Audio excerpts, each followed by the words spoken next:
Now let's get it started. Let's get it started. Play ball! Real Madrid and Real Sociedad played a 4-4 draw after 120 minutes in that semi-final of the Copa del Rey. Real Madrid are in the finals of the Copa del Rey after winning the first leg 1-0. It was an interesting game. After 90 minutes, it was 4-3 for Real Sociedad. He entered extra time. Rudiger scored the final goal to make it 4-4. Good game for everybody. Good goals. 8 goals in one game. Good game for Real Madrid. They are in the final for Copa del Rey. Somehow Real Madrid, at some point in that game, they went down 3-1. Somehow, after just within 5 or 6 minutes, they scored 3-3, and it was a good game all round for everybody. Yeah, it was a good game all round, mostly for Sociedad because nobody expected them to turn up on the night and dominate the game the way they did. You know, they started the game at the whistle, scored the first goal, and thanks to Barantexia, scored the second goal, and then grew from strength to strength. Real Madrid were able to come back into the game and kept clawing back at the goals to get the game equal, but then they moved forward again to push the game into one extra time, and Rudiger, of course, getting that final goal in the extra time to push them into the next round. It was a good performance from the team on the day, a good performance from Madrid in the sense that they were able to get the goal just before they were able to qualify for the next round. No, so if you look at that game in general, if you look at Real Madrid, why did they? I don't know if defense is the problem, but they concede a whole lot of goals, even though they win games. They concede 2-3, but they come back to score maybe 5-2, 5-3. They concede a whole lot of goals. Nobody expected. The first ended 1-0, and everyone was saying probably it might be a tight game, but 4-4. It's crazy. Yeah, it's a tight game. Expect 4-4. It's a tight game, very tight game, very very very tight encounter. Very very interesting encounter between Real Madrid and Real Sociedad. You see that this team, they've been trophyless for a couple of years now, and they want to get their hands on the silverware one way or the other. They want to get their hands on the silverware, and to get your hands on the silverware, you need to beat the giants. You need to at least slay the giants to beat the giants. And I think for Real Madrid and for Real Sociedad in this game, Real Sociedad needed the win the most, and that's why they came in with the performance. They did come in with the performance. And in that game, you saw Real Madrid side come in, claw themselves. Not that we always know Real Madrid will always concede. You get the problem is, can you outscore Real Madrid and defend? You get, without letting them come back on the goals, because when you let them come back on the goals, then you have a problem. You get, so Real Madrid came back after one goal down. They came back immediately. It was 1-1, and I felt like, okay, fine, the game on. Real Madrid should start running them riot from here on. And all of a sudden, we saw 2 goals, back-to-back goals from Oyarzabal and the own goal from Alaba. I feel like, okay. Real Madrid have fun now, and I don't want to lose this one again, because 3-1 you're out of the competition. You get it, on aggregate is 3-2 at that point. But Real Madrid being Real Madrid, Jude Bellingham with the second goal, and I'm like, okay, fine, Real Madrid, we are back again. It's still going into extra time. And it was 3-3. No, at least 3-2 is going into extra time. I felt like the game has ended because there was no much of what's it called activities in that game. All of a sudden it was 3-3, and I'm like, no activity, and Real Madrid still find a way to get a goal, and I'm like, okay, fine, let's see how it goes. Then 3-3, we saw a 4-3, and I'm like, okay, this is becoming more interesting. They don't want to let down. They don't want to let their guard down. I think for Real Sociedad, they wanted everything that could put them in the finals of the Copa del Rey this season, and they had everything going for them except the winning goal. Let's talk about Endrick. I think he's first start for a couple of games now. First good goal, that goal that he scored was actually excellent goal. He actually fainted that shot and just chipped that ball over the keeper. But first, the lovely pass for Vini from a sideway pass.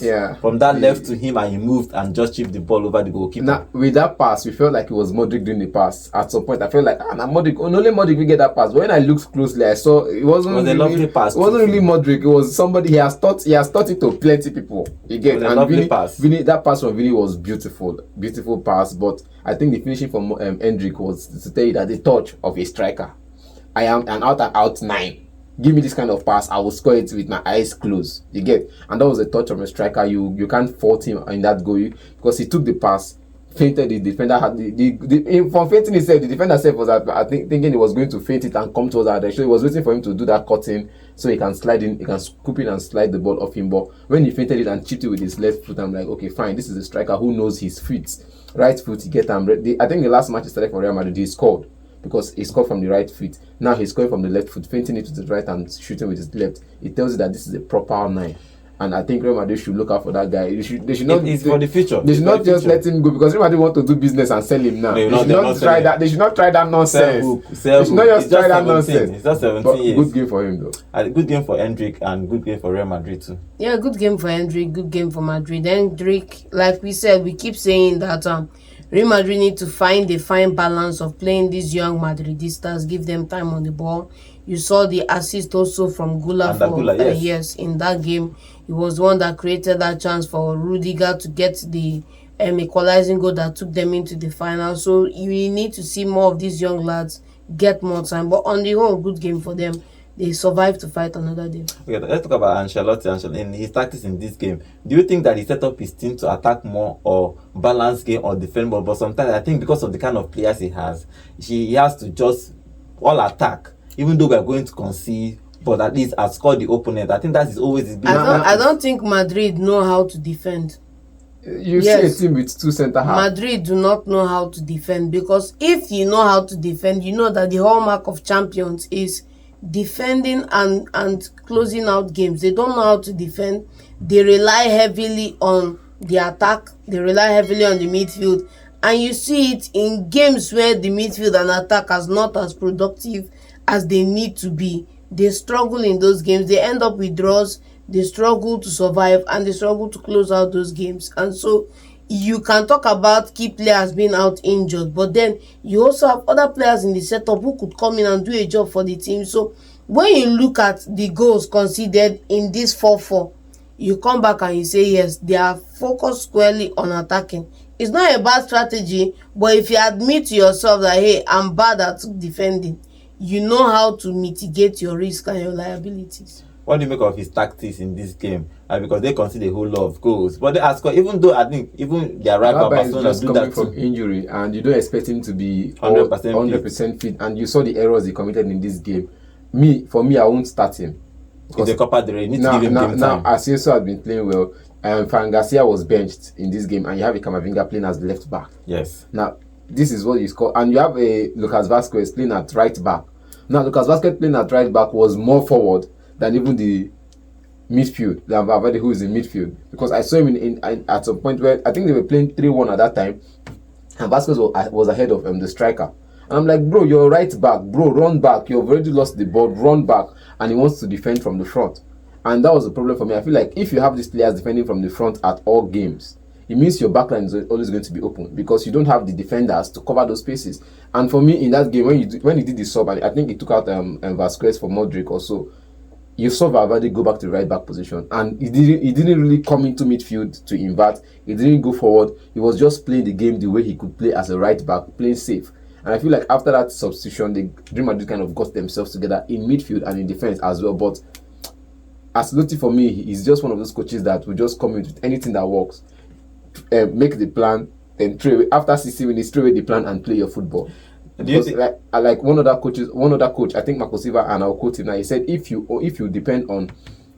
game plan is only based on what happens in the training grounds and on the side ones as a coach, if what you do, your game plan, everything you have is based on what you tell the coach, your players during training and what you train for, and you don't allow player intelligence to work during the game, you're definitely not going to win all the games. Okay, do you think that maybe Arsenal fans might look at, or Arteta might look at this defense and say, probably he might attack these guys and defend, since they have a more stable defense. I'm not saying that the player to player that are better, but as a unit, Arsenal are more stable. Do you think that Arsenal might be looking at this defense and say, probably let's attack this guy and let's see if we can score them and defend? Don't walk into that trap, man. Don't do it. Don't expect. Don't be the Barcelona of that. It's meant to be like for me. Don't walk into that trap. If Real Madrid cannot win FCB, and FCB can exploit them the way they've done, scoring 7 and all the other goals they scored so far this season. It just confirms the theory for me. And on the night, I think Arsenal can forget about that thing. I think on the night, Arsenal can score Madrid and then close out the game. The question is, it's not about who will score. The question is, who is going to handle Rodrigo and Vini?